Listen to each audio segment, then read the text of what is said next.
kembali lagi di Bincang MMA. Baru aja tadi siang itu UFC 306 langsung live di Sphere. Gua pribadi sangat menantikan UFC ini, dan ini bertepatan sama Mexican Independence Day. Jadi disebut juga Nacho UFC. Sean O'Malley lawan Merab Devish. Susah bener ngomongin Merab ya. Waktu pas pertama Dana White ngumumin kalau di Sphere kan sebenarnya sebuah tempat yang sangat fenomenal ya. Pertama Dana White dan semua layaknya banyak orang terkagum-kagum waktu konsernya YouTube. Beda sama kita yang cuma lihat via YouTube atau via di viral di sosial media. Dana White tonton langsung waktu itu sama temennya Tom Brady, dia jangan nonton konser YouTube di Sphere. Langsung dia kepikiran, oh kayaknya gue pengen bikin UFC di sini, dan langsung bertepatan sama Noche UFC. Di sini full Mexican, tapi ada beberapa residen kayak Diego Lopez, residen Meksiko tapi bukan asli Meksiko ya. Tapi langsung dijadiin Mexican Independence Day, dan Dana White janjiin kalau ini bakalan the greatest show di combat sport gitu. Jadi lebih ke show-nya. Dan waktu pertama kan ini tadi prelimnya jam 6:30 ya, gue pagi-pagi bangun tuh nonton Rosa Junior lawan Airo Kileng. Pas gue nonton, kok gini doang gue bilang ya. Terus kayak cuma ada 2 screen gitu di depannya, terus oktagon, dia nggak ada yang spesial. Terus gue bilang atau karena masih early prelim sih, jadi pertandingan pertama, jadi kayak masih biasa aja gitu. Terus masuk ke prelim, mulai banyak animasi pas main card. Menurut gue itu sangat keren banget sih, kayak anjing bagus banget lah gitu. Dan bukan cuma gue, bukan banyak fans juga. Daniel Cormier, Joe Rogan, Joe itu bilang kayaknya UFC bisa lagi deh bikin di sini, kayak ini nggak bakal terakhir deh, pertama dan terakhir deh kayak gitu karena emang bagus banget. Kayak dari dari video-videonya, dari short movie di tiap main card kan, gue langsung mikir anjing ini bagus banget. Tapi maksudnya sayang banget, nggak sayang sih, cuman di fightnya bagus-bagus juga, cuman maksudnya fight cardnya cuma sedikit, nggak, dan kayak untuk special Mexican Independence Day, jadi sayang banget cuma sekali doang gitu sebenarnya. Dana White juga bilang di press conference setelah acara ini kalau ini adalah acara terakhir, dan dia udah bilang lu bikin dong buat American Independence Day Juli gitu kayaknya Dana White sudah 20 juta dolar gitu untuk sebuah event yang gue sih estimasi di luar bayaran fighter. Biasanya UFC itu cuma ngeluarin paling gede itu 1 juta dolar, dan ini 20 juta, jadi kayak gede banget untuk bisa bikin kayak gitu yang kayak tadi gitu. Tapi pas banyak orang yang nge-hate kalau pas di early prelims itu, iya ya lagi doang ya, gue bayar orang-orang bayar mahal, kasihan banget gitu. Banyak yang biasa banyak hater, banyak bocah yang ngomong gitu.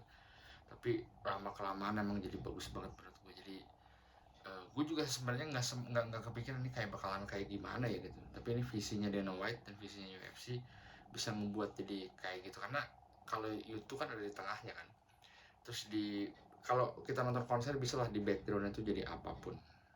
Tapi kalau fight gimana gitu, karena Dana White bilang kalau di Sphere itu udah main event ya, udah bintang utamanya yang si layar besarnya itu.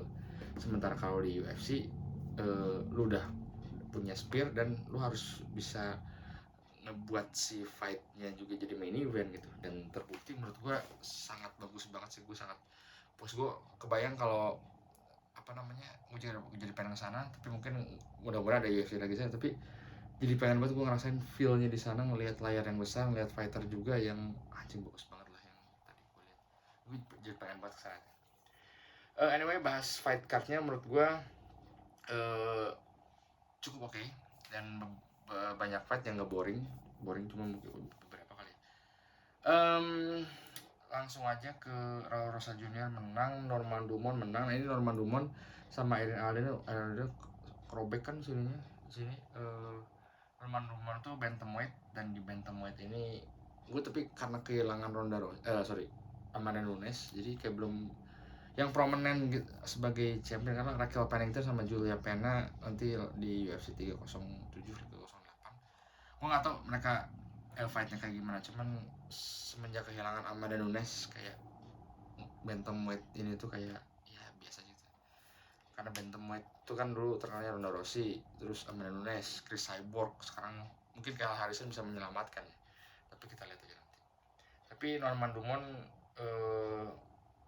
bisa di ranking 5, top 5 gitu, jadi mungkin nextnya gue nggak tahu sih top nextnya buat siapa. Terus gue yang mau bahas lagi ini Zal Huber dan Zal Huber Esteban Ricobes.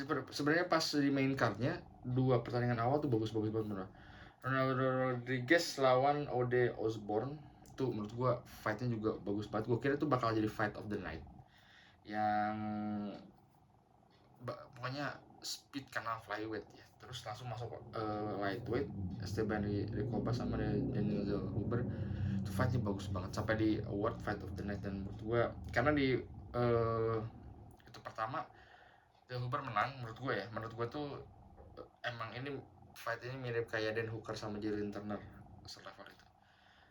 Huber menang, terus fight di ronde kedua gue sih sebenarnya Zal Huber ya menang, cuman ini Ricobes, tapi mungkin ya split decision masih oke lah, karena di ronde ketiga Ricobes menang, udah hampir knockout si Zal Huber tapi tetap berdiri. Menurut gue sangat fight yang bagus banget. Lanjut ada Diego Lopez sama Brian Ortega. Di awal-awal gue kira bakalan beres, ternyata emang si Diego Lopez ngincer buat finish, jadi nggak tahu apakah knockout atau submission, tapi gue nggak ngerti. Semua orang Dana White, Joe Rogan yang nonton kayak ngapain sih Diego Lopez, dan pace-nya kesini jadi dia makin lebih capek kan, karena dia terlalu punch terlalu hard gitu. Dan momennya tuh sebenarnya di awal fight sama di akhir fight banget, di ronde 1 awal sama di ronde 3 akhir, yang dia bisa sempat ngedrop si Brian Ortega. Gue kira tuh udah tua banget, ternyata dia usia masih 33, seumuran gue lah. Dan yang kocaknya itu stand up-nya jadi lumayan bagus gitu, karena waktu itu gue inget banget dia lawan Max Holloway. Mungkin Max Holloway level boxingnya ngeri juga ya, sampai ada momen lu tau lah legendaris yang momen Holloway lu nanti kayak gini gue ini gitu, dia defend apa segala macam, dan dia stand up-nya meskipun kualitasnya nggak begitu, tapi menurut gue banyak yang kena dan bagus banget, bagus gitu sih Brian Ortega. Cuman emang Diego Lopez ini salah satu orang yang beda sih, salah satu UFC star gitu.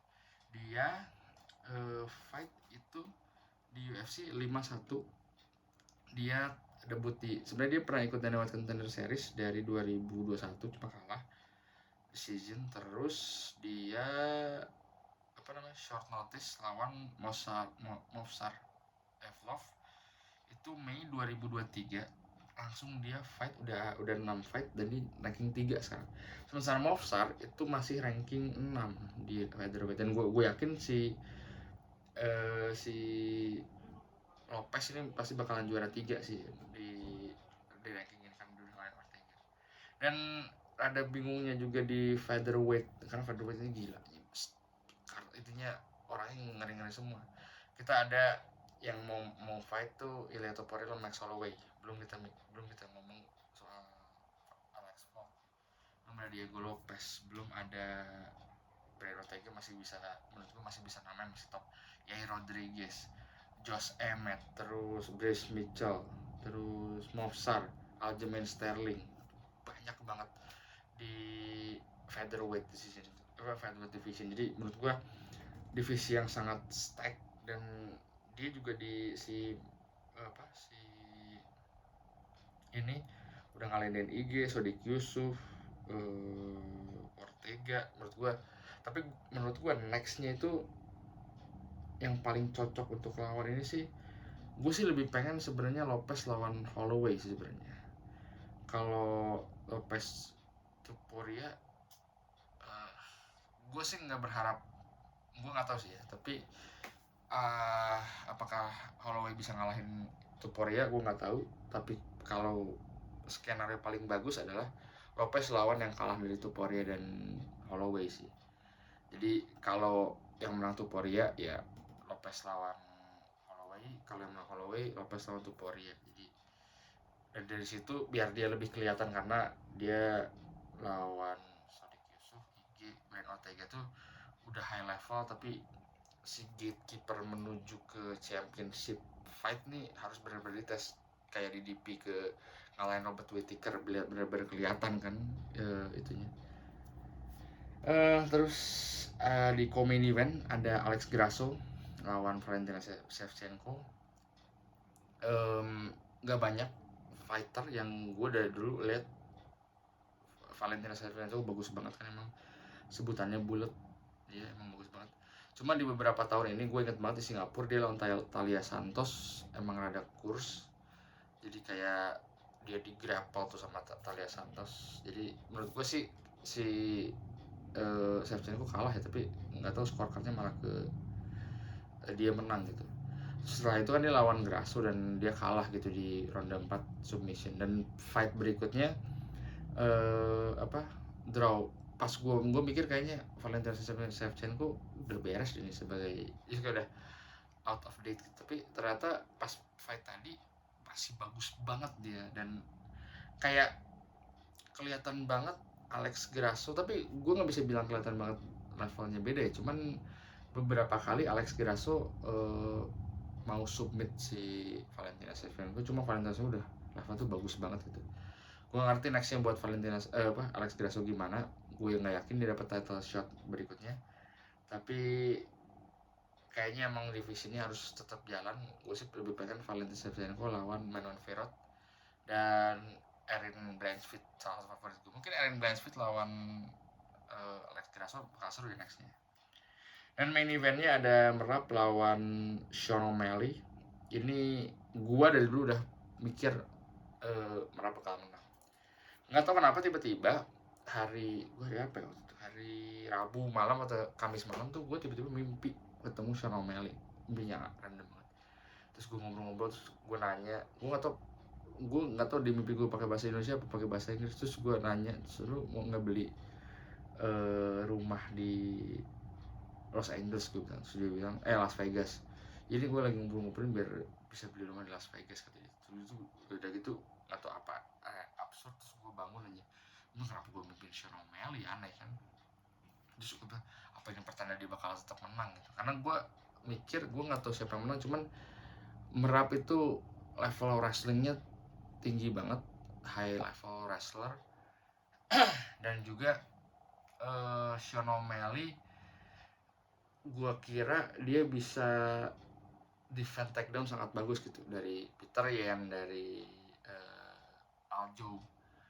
Gue kira dia bakal bagus gitu, tapi pas tadi fight ternyata jauh banget gitu kelasnya, dan smooth banget si Merab. Dan gue gini, si Merab tuh kayak nggak serius di fight. Yang pertama ada dia nunjuk si Tim Welch kan, pelatihnya si O'Malley.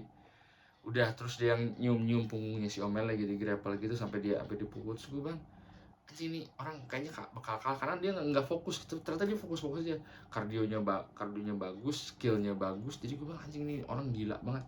Sementara Sean O'Malley yang tenang, yang kayak ice cold murder gitu kan yang ngelihatnya. Dan Merab bisa takedownnya sangat clean banget, sangat ini. Karena gue lihat kayak si Aljo tuh emang rada-rada, gue pikir kayaknya ini bakal rada-rada mirip kayak ke Aljoan, jadi pas mau takedown di punch, tapi Merab sangat bagus banget, takedown cepat dan smooth banget itu, jadi langsung tiba-tiba takedown aja.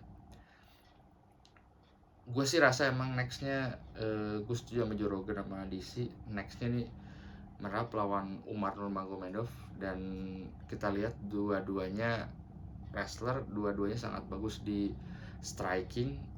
Umar sih lebih oke. Dan ini ya, gue sih feeling kayaknya ini bakal bisa jadi represent lagi Nurmagomedov clan atau misalnya gengnya Islam Makhachev.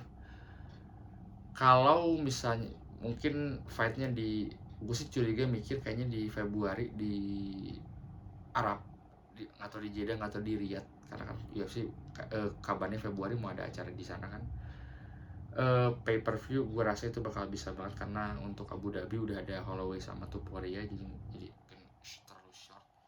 Makanya gue curiga ke sana, karena sekarang kalau itu ada fight dan Umar menang, kita bakal punya Three Kings baru, yaitu Three Kings Islam, dan maksudnya dari Muslim. Umar Nurmagomedov bantamweight, Islam Makhachev lightweight, Belal Muhammad welterweight. Dulu kan Three Kingsnya kan dari Afrika kan, Kamaru Usman welterweight, middleweightnya Izzy, heavyweightnya Francis Ngannou. Gua rasa kayaknya bakalan nextnya ya bakalan kita punya Three Kings baru dari Muslim dari Rusia. Ya, we'll see lah ke depannya gimana. Jadi gitu aja review dari bincang MMA UFC 306. Minggu depan ada UFC 2 minggu lagi di tanggal 29 itu ada UFC di Paris.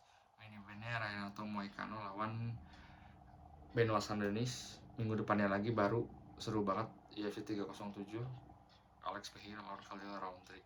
Alex Pereira udah 3 kali fight tahun ini, ngeri. Gitu aja deh, gue sampai ketemu di bincang MMA berikutnya.